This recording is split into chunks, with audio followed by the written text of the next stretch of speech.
Ang mabuting balita ng Panginoon ayon kay San Mateo. Papuri sa iyo, Panginoon. Noong panahong iyon, inilahad ni Jesus ang talinhagang ito sa mga tao.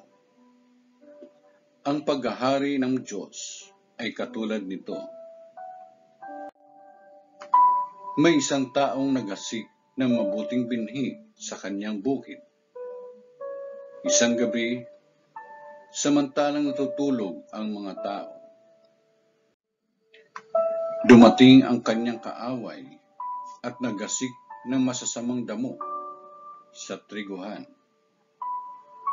Nang tumubo ang trigo at magkauhay, lumitaw rin ang masasamang damo. Kaya't lumapit ang mga alipin sa puno ng sambahayan at sinabi rito, "Hindi po ba mabuting binhi ang inasik ninyo sa inyong bukid?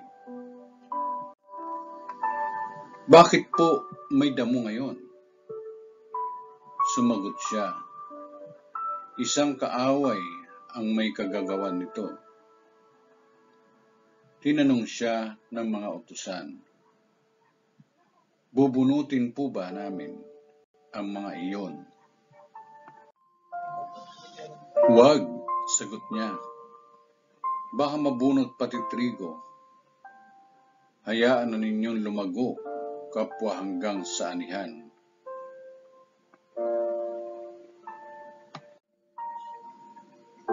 Pag-aani, sasabihin ko sa mga tagapag-ani, tipunin muna ninyo ang mga damo at inyong pagbigkis-bigkisin upang sunugin, at ang trigo'y inyong tipunin sa aking kamalig.